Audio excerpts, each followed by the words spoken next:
The Jeff Dwoskin Show presents Crossing the Streams with host Jeff Dwoskin, Bob Phillips, Ron Lippett, Howard Rosner, Sal D'Amelio, and Zach Wiseman, and today's special guest. Thank you for joining us as we talk about what we are streaming right here on Crossing the Streams.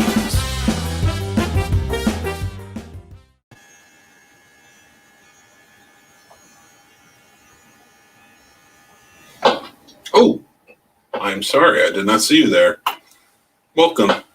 We're getting ready to start the show very soon, but I was just cleaning up for it.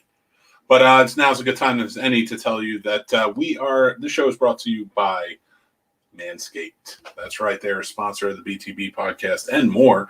You can get one of these beautiful contraptions as well. It's called the Lawnmower 3.0. You can get the Weed Whacker. You can get their ball deodorant, the whole 9 yards. It is a fantastic mechanism that I love to use. Has a little flashlight on it and everything. Keeps me cleaned up and looking spruce and spiced for my beautiful wife. And it can be for your wives or your girlfriends or your significant others, any kind. So just make sure that if you go over there, go to manscaped.com, and you want to get one of these, use promo code BTB Crew, BTB CREW, and you get 20% off and free shipping.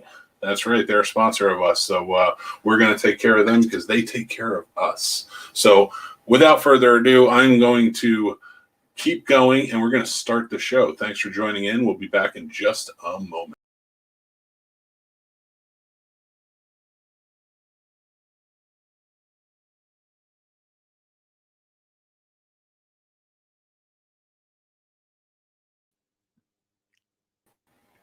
What's up, everybody? Welcome to BTB. I don't know if you just saw me or not, but I was there. I am Mick Manhattan. I'm, of course, joined by the Video Store crew, my buddies and yours, Mr. Jason Taylor and Mr. Gerard de Berdablun. I don't know if I was weirded out by that commercial or just wowed by the amazement of just sheer genius that commercial was. You have to blow off the rest of the hair. You have to blow off the rest. Just. I got to keep going. That's why we're going to end early tonight. I got to go take a shower and just get it all off. I love it. Actually, I can't wait. I'm going to premiere your unboxing video tomorrow. Cool. Because I have just been. It's wonderful. You need to watch Gerard's unboxing video. But gentlemen, how you doing tonight? Welcome to the show. I'm great. Today's been a good day. I am happy to hear that, my friend. Yeah, we've been doing a lot of jibber jabbing off of the interwebs, off of the lines. Of the lines. It was a good day. I didn't even have to use my AK. Jesus. Oh my God. God. So many young people don't know what that means at all.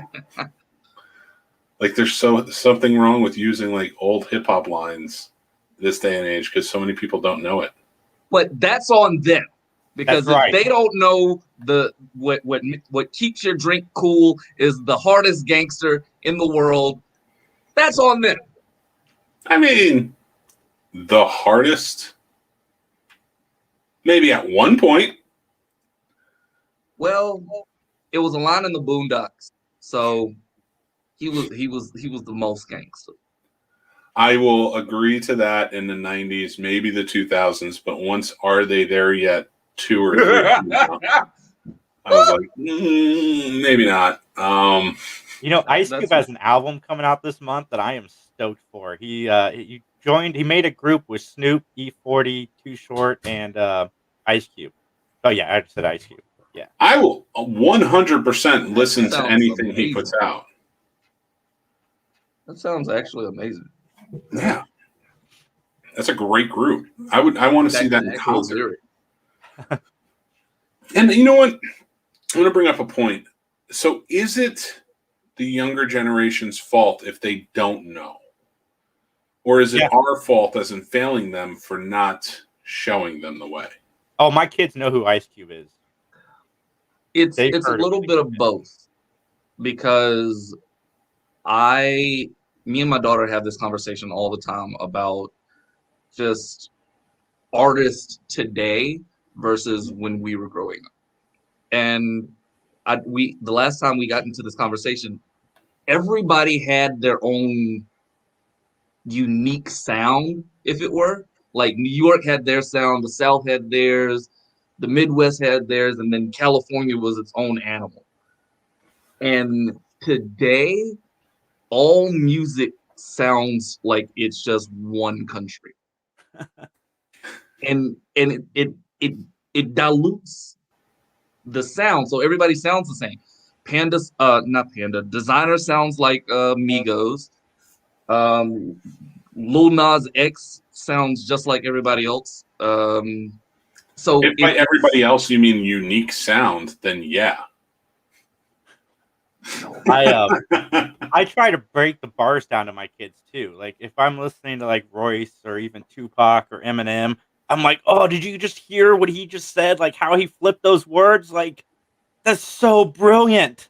But they're just listening to the audible version or just the lyrics on face value. But I'm like, did you hear that triple entendre that they just said? It's amazing. I will say this, introducing hip hop to my kids, because my kids are a lot younger than yours. Yeah. You guys are a little bit older. So I have to introduce them and get them interested. Now they may be interested in the sound, but they may not be interested in the video, which makes sense because they're used to Disney and all that stuff. But Milo the cat, who takes all of these hip hop songs on YouTube and puts them to like old school cartoons. Like he has one that's Wu-Tang Triumph is all to I'm gonna pull him up while we talk about it, but it's all actually no, I can't play. Well, I can play without the sound. It's all to the Super Friends old cartoon. That's awesome. I started listening to like Criss Cross and Will Smith around my kids because Will Smith is a great lyricist. I don't care what anybody says, and especially his earlier stuff. Most of it's kid friendly, so no lies detected. That's very true. That is very, very true. So I don't mind. I liked Will Smith a lot, especially his very early old school stuff. Because again, I was a kid at that point, and it was a great introduction into hip hop. My brothers were older, so they were listening to harder stuff. But having that introduction, it bridges a gap to want to explore more, I think.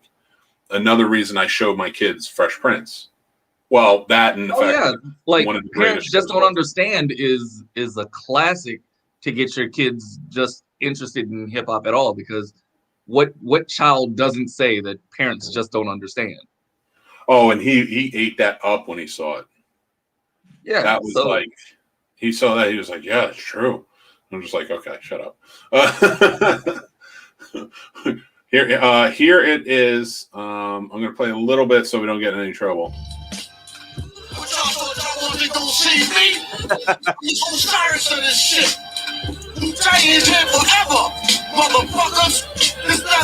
They do the whole song this way, and each character in Super Friends is a different member of Wu-Tang.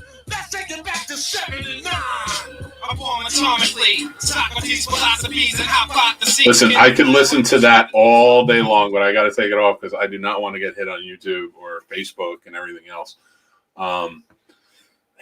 Wait, you said that was Milo the Cat. We're going to go find that now. Yeah, Milo Cat. I'll send you the link. But he does everything. He's got Beastie Boys on there. Beastie Boys to the Muppets. It's not just like Super Friends. Like he does every old like school kid show, and he mixes them so well. So he does Eminem to he did Stan to remember Ruff the piano playing dog on the Muppets. Yes, it's perfect. It matches up so well. He really edits them well, and it's a great introduction because it's great music. So my kids get to hear it. they're indoctrinated into hip hop that way, and but they're interested in the music videos because it's like a good attraction of like, oh, I'll check out this cartoon, great, and they love music anyway. I think another good introduction. I hate to say this and please go ahead, but when I do, another good introduction into like the pop hip hop for kids of old school is getting them into Michael Jackson. Oh, absolutely. Now, I would not send them to Michael Jackson, but they can watch what I grew up on and love. I mean, listen, Off the Wall was the first album I ever owned, first cassette. Yeah, my first album ever was his Bad album, and I had that on cassette. Good one. Yes, cassettes are these small little plastic things that have magnetic wheels inside of them that stretch on forever, that play double-sided music as you play them through a stereo. Stereos, and you can buy blank ones. You can buy blank ones, put them into your stereo. Those were big boxes that played cassettes and the radio, and you can make love song mixtapes. My first record cassette tape was Vanilla Ice's To the Extreme. I hate you. I'm sorry, that album is still a guilty pleasure to me because it introduced me to that genre of music. I was like 4 when I got that tape. I'm like, this is so different. And I don't think I listened to anything else until I got to high school. And that's when I started to branch out musically. Jason was just like, yeah, this is it. This is the mecca of hip hop. This is what my life is going to be from now on. Ninja rap all the time. Ninja rap was not on that album. I know, but still, I know you love it. I know you love it. You're one of the geeks, man. I branched out from there, though. My grandfather got me an Ice-T cassette tape that lasted like 12 minutes in my possession when I was 5. Ice-T is one of those rare hip-hop artists that he was loved by everybody, but like he wasn't. It was not that he wasn't tight with everybody, like all the other like big rappers of the time, but like he kind of did his own thing. Yeah, he broke into acting. I think before most of the hip hop artists that broke into acting. What was it? The Most Dangerous Game was not the Most Dangerous Game. He was the one who did Surviving the Game. Surviving the Game. That's right. Yeah. Color. He did Surviving the Game, which is a great movie. And if people don't have, it was like 1994, and that wasn't like his first movie, but like that was a big. Gary Busey was a big star at the time in the movie. Rutger Hauer, Charles S. Dutton, F. Murray Abraham, John McGinley, who was in like every Oliver Stone movie, and Ice-T was the star of that movie. My daughter knows who Ice-T is because of Law and Order. Yeah, man. Can you? That dude he's actually made a career. Law and Order. No, not Law and Order. What's the show that he's on now? SVU. SVU. Yeah, Law and Order. Sorry. No, you're good. And he was just recently on an episode of Stone Cold Steve Austin has a show called like Straight Up Steve Austin, where he brings on a celebrity, and it's almost like comedians in the cars getting coffee, but it's like Austin taking them around in like badass vehicles and shooting stuff and drinking beers. They did the commercial too, didn't they? For Stone Cold Cold Calling. Yeah. Oh, they did. Yeah. So that's probably where they became friends. It's so funny, man. Oh my god! And then Vanilla Ice pops up. Wow, it all came around full circle in that one, didn't it? Like, yeah, it did. Facebook users here, thank you, Facebook user. We know we love you. No diggity, no doubt. Diggity on cassette. Oh yeah, and that was like the cusp because people started buying CDs in that time frame. They were still on to cassettes. I still had cassettes into the 2000s. Oh yeah. But like CDs were more dominant because once Napster came into play, it was like, that's it. That's where we're at now. I personally boycotted the top 10 station here in Columbus because they cut the raps out of No Diggity. I'm like, what the hell? Don't cut Dre out of a song. So I refuse to listen to that station forever. Radio does that, man. Radio does have so many good songs. They did that with the Eminem song with Rihanna. Love the Way You Lie or The Monster? Probably both. I wouldn't doubt that they did both. They did it with Jay-Z in New York. They just left it. Remember, they made that version for just Alicia Keys to play on like the light pops. Songs. Man, it just, they destroy everything. They really do. Speaking of destroying things, yes.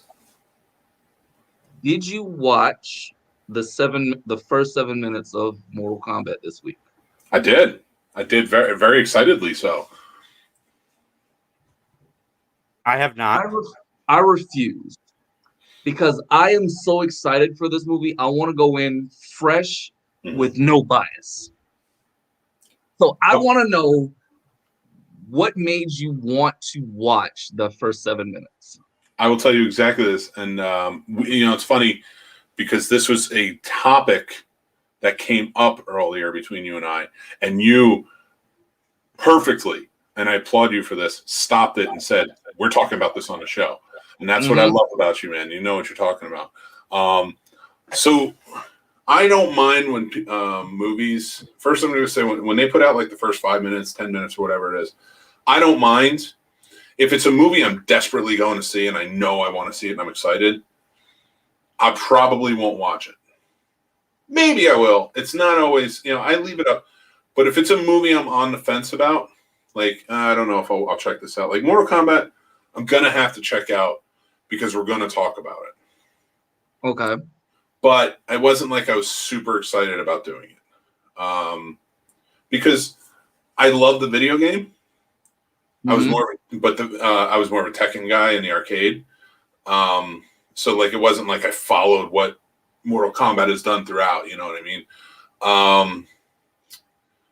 And long story short, like the old movie, I liked it. I liked it a lot when it came out, but I don't think I've seen it in 25 years. So it's not something that like stuck out to me. So this being so on the fence about like, is it going to be good? What's it going to be about? Like blah, blah, blah. I was like, all right, I'm going to sit down. I'm going to check this out and see if this makes me want to go see it. Now, before, I'm not going to say anything else. I'm not going to tell you what I saw, anything like that. We can talk about that in a minute. I will say this. After watching it, I am 100% going to the theater to see this. Okay. And I cannot wait to see it. Okay. So just from my point of view, I grew up on Mortal Kombat. Mortal Kombat was my fighting engine. I played Mortal Kombat above Street Fighter, Tekken, everything else. The fatalities were it for me. So I've been an MK fan since Jump Street, since '95. And it's funny that you say that about MK, whereas when I first saw it, it was when it came on, because it was rated R, so my mom wouldn't let me go see it, and I was 12 at the time. It came on Cinemax when Cinemax was still blurry, and you had to have the code to scrambler for your box.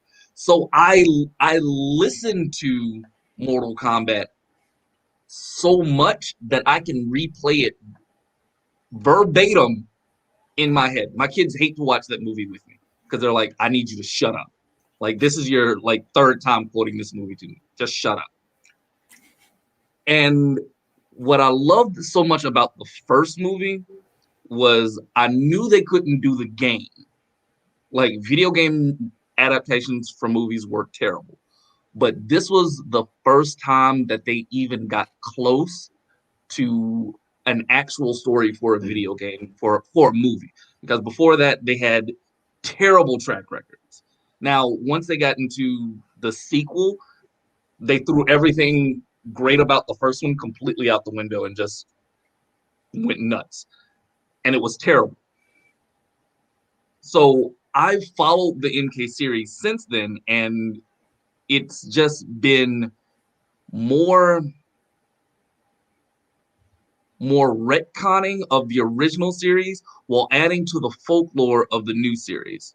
Mm-hmm. So one of the things the reasons why I didn't watch that particular scene, and I know what's in it, is I want to say maybe a year or two ago, Acclaim did a Scorpion's Revenge story where they told the short scene that everybody is now familiar with in live action. And so you know what's in the scene then? I know exactly what's in the scene, but I haven't seen it. Okay. So, because I think what they're trying to do is they're trying to get the movie more aligned with what's going on in the video games. Now, the video game is way out there because they're dealing with gods of time and everything else. So it's a much harder timeline to do in a cinematic universe. I don't think they'll ever get to MK. What are they on? MKXL? 11. They're on 11. Yeah, so they'll never get there in a cinematic universe. I don't care how hard you try. But for me, I've been excited about this since I heard about it.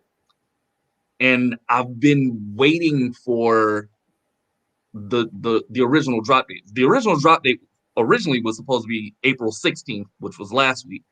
And then they moved it back a week, which kind of made me mad, but that's neither here nor there. So my issue with releasing the first 7 minutes of this particular movie was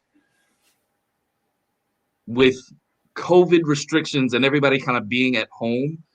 If you're trying to get butts in seats and your trailer is already kind of giving away a little too much, it's not giving away story, but like anybody who knows MK knows that particular section of the scene. There should be more in marketing and promotion for people to go see the movie rather than revealing the movie. Does that make sense? I see what you're saying, but like my big thing with like when you brought this up earlier, I started thinking about it, and my big thing with it is I'm one of those ones who doesn't follow the video game storyline. So they need to reach a wider audience than the video gamers. Like if you're really going to bring people in. So for me, I'm like, I have played a few times. So like I'm going to take anything past Mortal Kombat 2 out. Because it's not that I haven't played other games. I'm not an efficient on them or the stories or anything that happened afterwards. Like Mortal Kombat 1 and 2, I loved playing those when I was younger. So when it comes down to this new movie, again, it's not that I was on the fence about going to see it. I knew I had to go see it. Mm-hmm. But I was like, it's not that I'm like jumping out of my seat excited to go see it. This scene though, first off, it has I'm going to murder his name, but he's like one of my favorite Japanese actors is Hiroyuki Sanada, who has been in, he's been in tons of movies if people haven't watched them, especially Japanese movies, but he was in, I think he was in The Last Samurai. He was in The Last Samurai. He was in Avengers Endgame as the crime boss that the Ronin hunt down. He was in Wolverine, Rush Hour 3. Wolverine, where he was 47 Ronin was one of my favorites he was in. Yes. So he's been on a lot of stuff, and he is really good at his sword play as well whenever he gets on screen to do it. So yes. I was really excited when they cast him for the role of crap. I've forgotten Scorpion's real name. Somebody wait, the actor now? No, the guy, the character of Scorpion, he has a real name. Oh, Hanzo Hasashi. Yes, Hanzo Hasashi. Like, and when they cast him as, I was like, that's perfect casting. It made perfect sense. But for me, seeing that and seeing him in it, and I really like him, that's an attraction for me right there. Secondly, it's just a really well shot scene.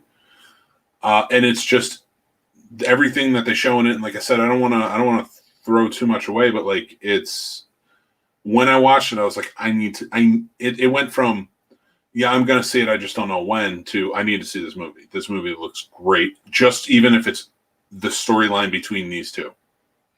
And I think that's the part that I myself got hung up on. Whereas I was thinking more so along the lines of, you're putting out an MK movie and your target audience is going to be the gamer community. So if you're targeting the gamer community, why would you release the first 7 minutes of a film that the gamer community should be well versed in?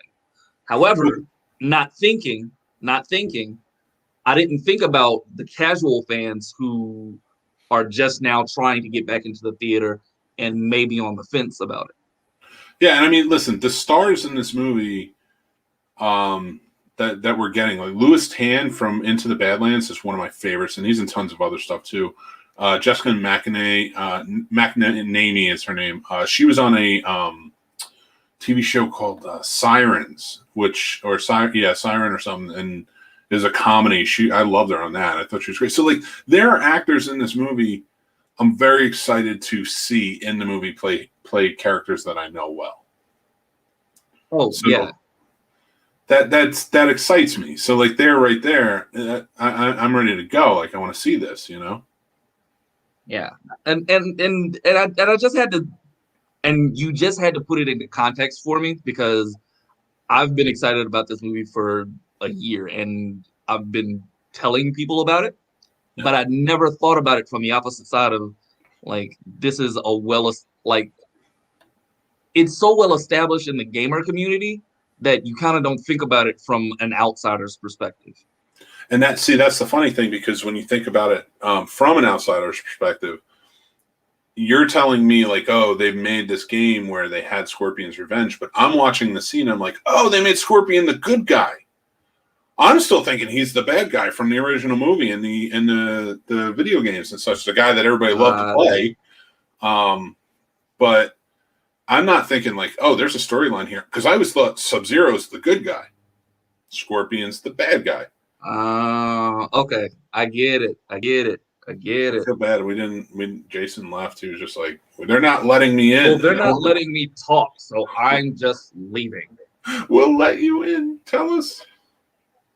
Sorry, I was having internet issues. So, Jason, what do you think about him? So we've only had three real releases this year, and that was Godzilla vs. Kong, Nobody, and now Mortal Kombat. What do you think about Mortal Kombat's kind of release schedule? Man, one, I'm very excited that it's coming out in 1 week. And I think that it's awesome that it's coming out, and there's not really any competition for it because everything is pushed further into the year. So I hope it cleans up. Because to me, going into Mortal Kombat this week, Mortal Kombat, the original, is still the best video game movie ever. Next to Alicia Vikander's Tomb Raider, I think that's a close second. But it's such a simple format, and I wish Street Fighter had done something very similar. It's simple. Just make a tournament. That's all you need to do. Just make a tournament. Make Bloodsport, and that's pretty much what Mortal Kombat is. And I own the first 5. I thought I was a super fan until you knew Scorpion's real name, and I'm like, nah, this guy beats me by a handful. But I have the first 5 games, and I've been a fan since Mortal Kombat 1 came out. That's why I got a Super Nintendo. Yeah, when the intro scene versus Shang Tsung versus Liu Kang's brother, Chan, like I play that one so much over in my head. I do carry Tokiyawa's block yell. Oh!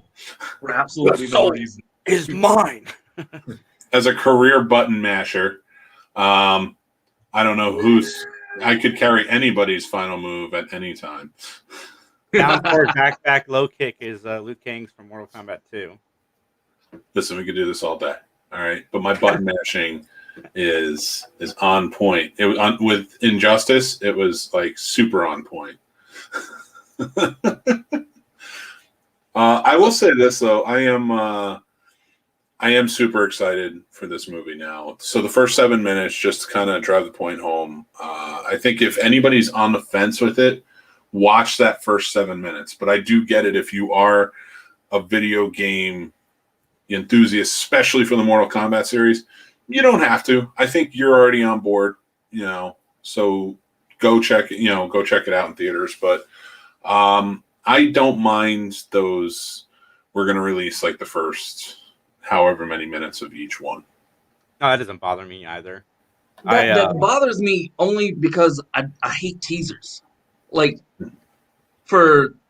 take for instance, and I know this wasn't one of the topics that we had tonight, but take for instance the Fast and Furious 9 trailer, where you kind of gave away one of the biggest, like, oh wow, what's going on here moments when they launched the car off the bridge that then caught a wheel that then slingshotted into and the whole thing. And I was like, well, now I know how it happens and why you did it. I just don't have the story and context before and after. Well, to be fair, Fast and Furious has itself in a position where they have to show the audience that we're one-upping ourselves, because people that saw Fast 8 are like, they can't go any more ridiculous than this. And then Fast 9's like, hold my beer. And then they had to put a couple things in the trailer to show you that they've one-upped the ridiculousness. Yeah, I like how in 8 movies they've gone up against submarines, tanks. He even says it in the movie. We've gone up against this, and this. And then in the first trailer that came out for this movie, they're like, oh, okay, we've done all of this, and but now we're going up against flying cars. And I was like, it's not a flying car. It's a car that drives off of a cliff and gets picked up by an airplane. That's probably the least craziest thing you've seen in the past 9 movies. And then they put out the second trailer, and not only had to up it where he miraculously precision drives to catch that rope on his wheel and then flings him across the lawn, but he now not only are they using magnets in a city where they can push cars around, but they are on a rocket. They're on an airplane. They made a rocket out of a car. I'm in. I'm 100% different. They got me. They got my money. They're gonna take it. They do. I'll tell you. Like anyone who watches the first Fast and the Furious in 2001, you're going to have to explain how like some highway robbers in the middle of the night have now become international super spies with gadgets to fly rockets. To be fair, I'm in the minority where I don't like the first 3 movies. I like everything that was ridiculous post like 4 and on when The Rock joined. Here's the most ridiculous thing. Here, and I agree with you, Jason. I'm on board with that. Like, I'll still watch the originals because they still all tie in together really well. But here's my problem. They bring Han back. Now, am I against Han coming back? No. I understand the Justice for Han movement, things like that. I liked Han's character. But you straight up murdered him. And now you're bringing him back. But then they're saying Justice for Han. What about Giselle? What do you do? Wonder Woman doesn't get to come back? She can't survive?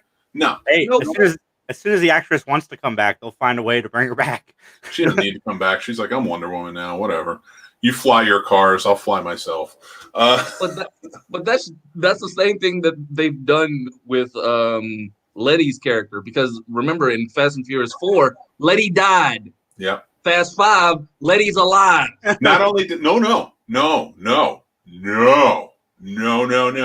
Fast 5, she was not alive until the end.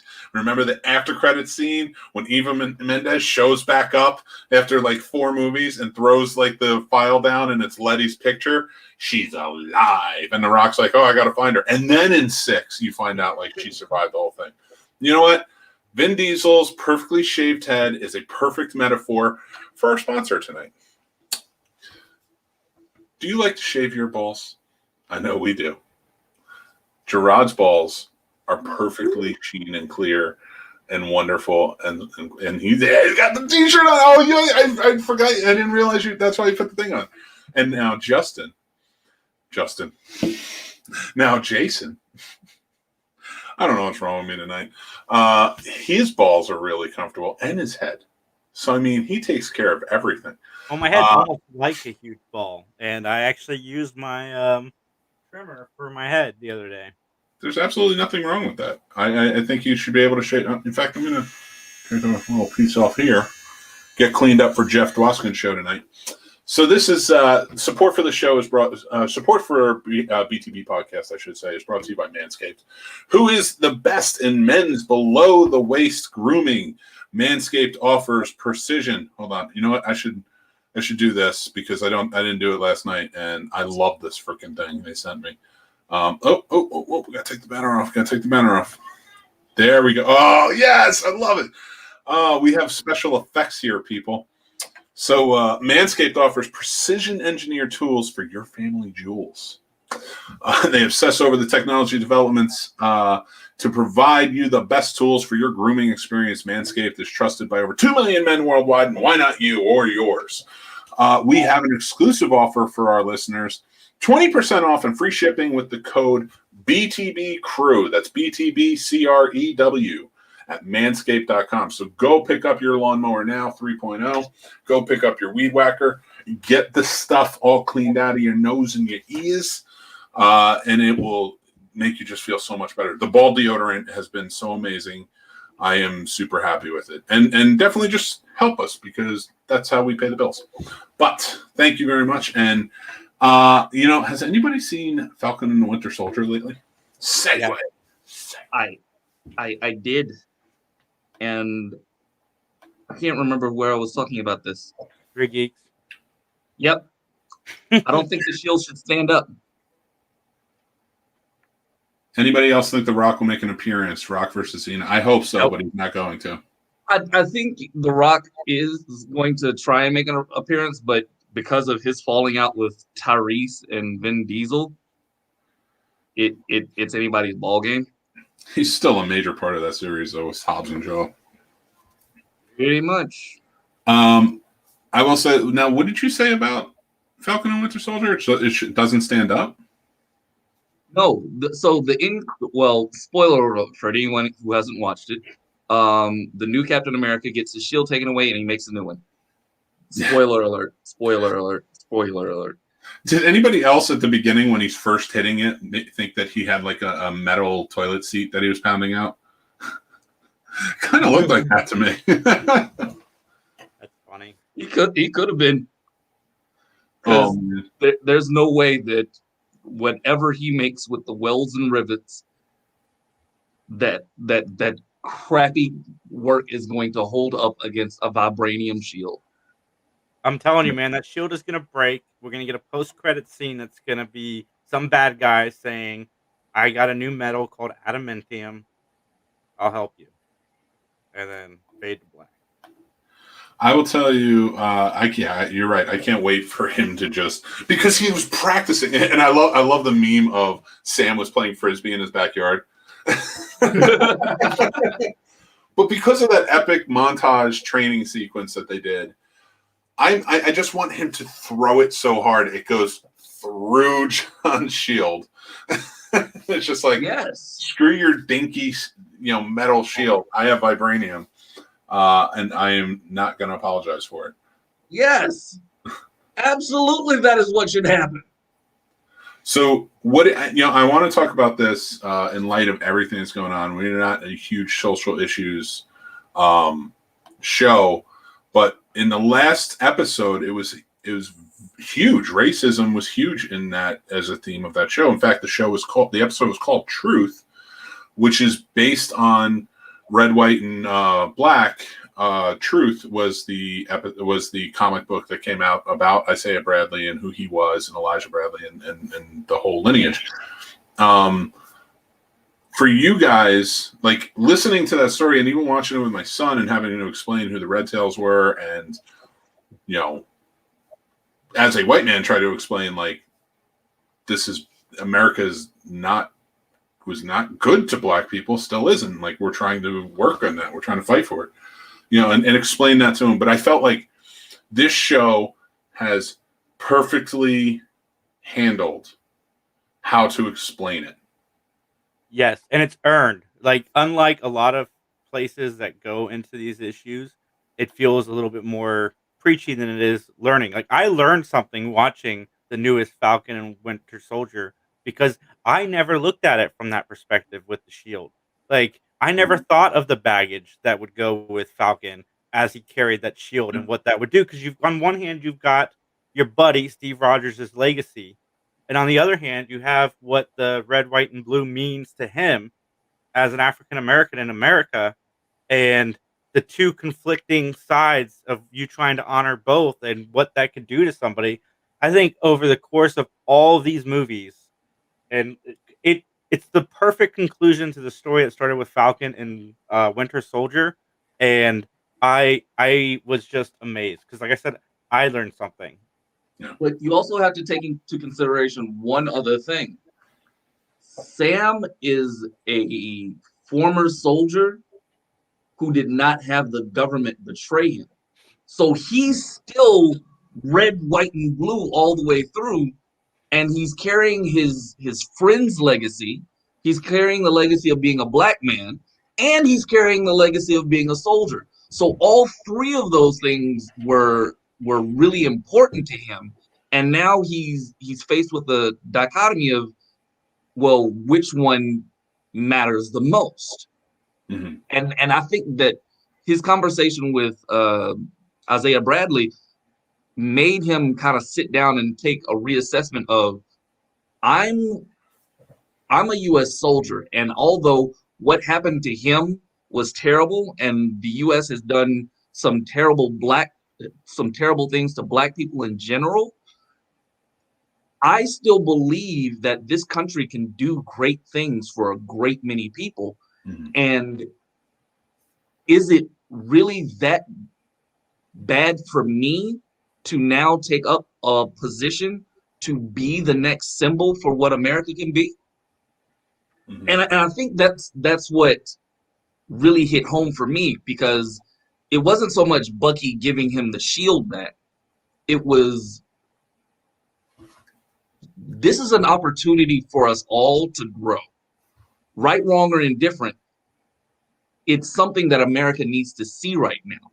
And you already have the name recognition. You already have the hero status. So to now represent a country that essentially made you a criminal is something that is very important to us all. Yeah. So it's a really interesting story. So not just the two parts, but the third one also. But I will point out that his country did turn on him, but not in a way of him being a soldier. Remember, it was when they were being hunted because they didn't sign a Sokovia Accords because he sided with Captain America. Correct. So like that, I absolutely know what you're talking about, and I just wanted to point that out, that like it didn't feel like racism on his end, I'm sure, because they were chasing Captain America too. Right. But it wasn't just Captain America. It was Bucky, Cap, and the other two. Somebody else was with them. Oh, Ant-Man and Sharon. So it wasn't just them that they were hunting. It was just that part of the Avengers group. So I absolutely understand what you're saying. But a big one for me was, and I pointed it out on a show I was on the other day talking about this, but Isaiah going, and one thing that really woke me to the story and what he was saying, his story of why he was thrown in jail is the exact same story of what Steve does in the first Captain America movie, which is go AWOL and break out all of the POWs. And so he did the same exact thing and then got put in jail for 30 years. And I like how he said that to Sam in that scene, which is mirrored perfectly with his conversation with Sarah later,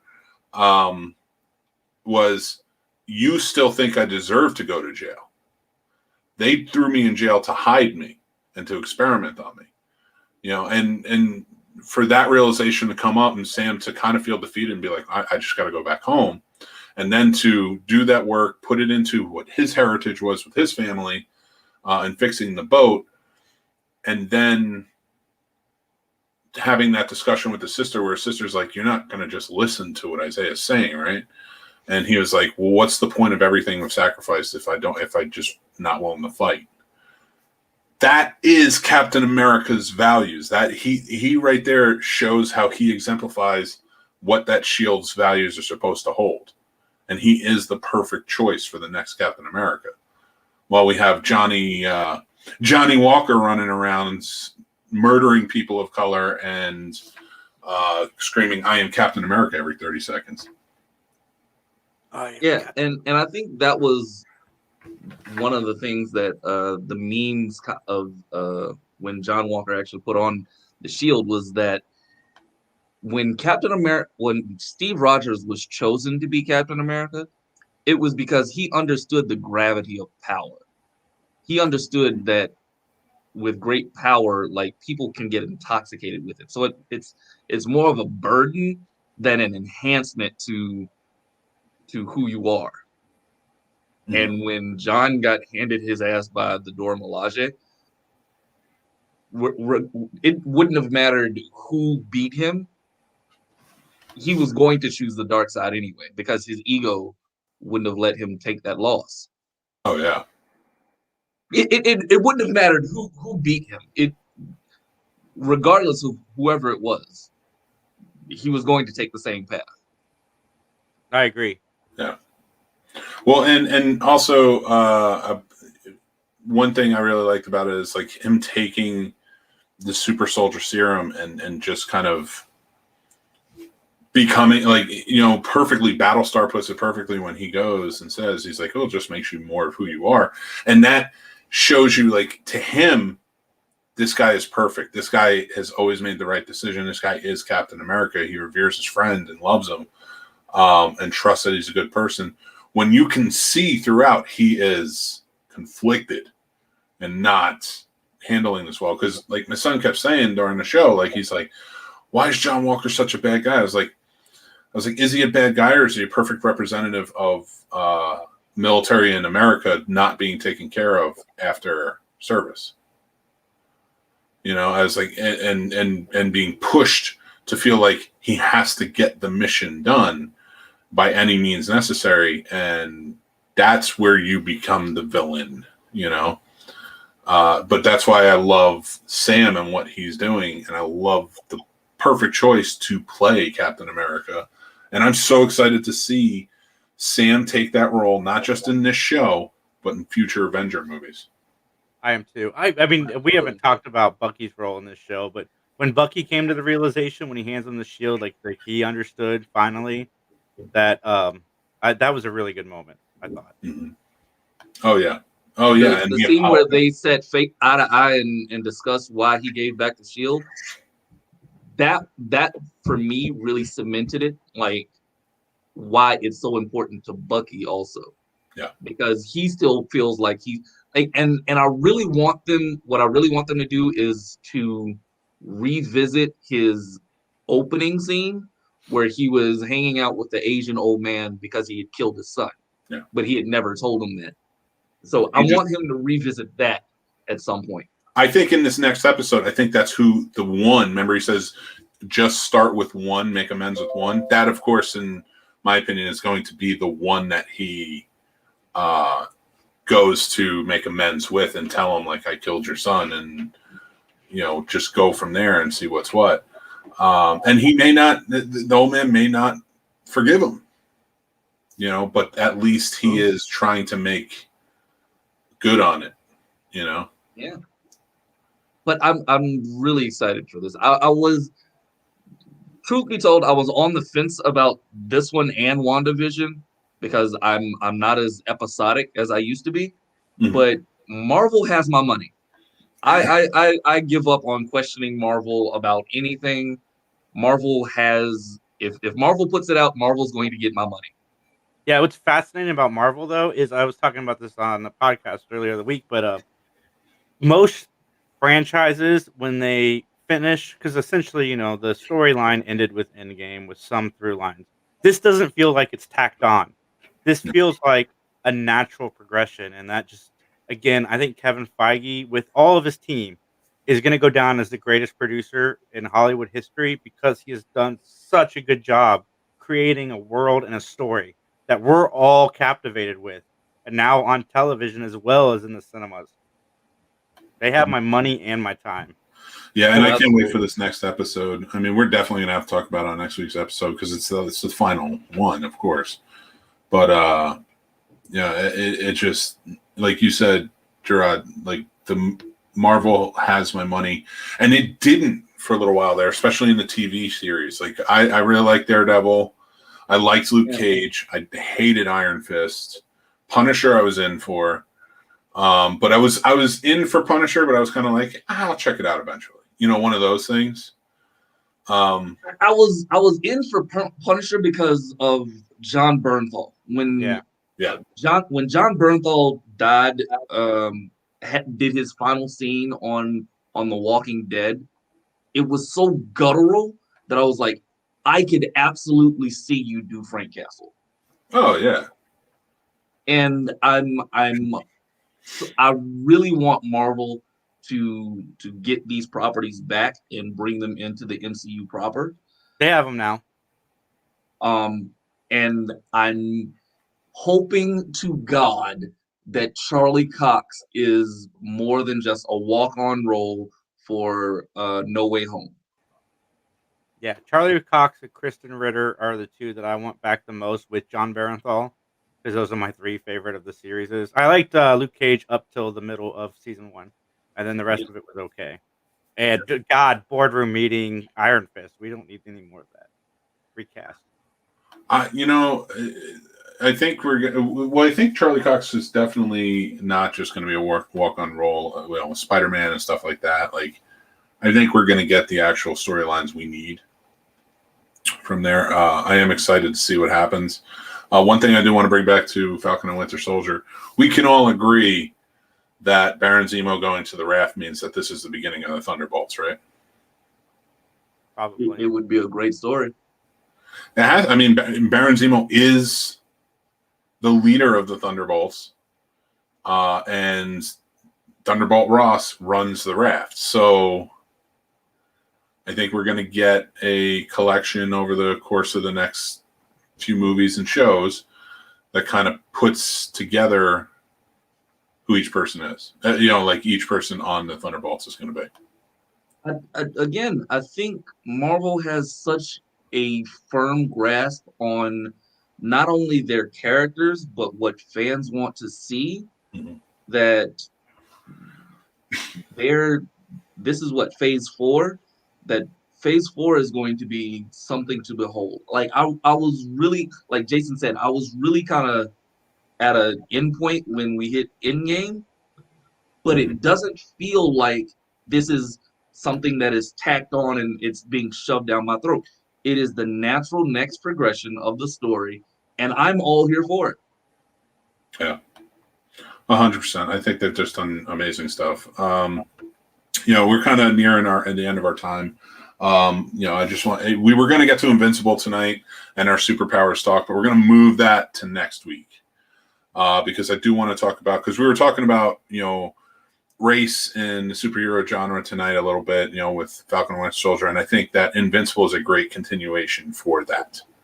And I want to get to the next episode too, because each episode has just been getting better and better. All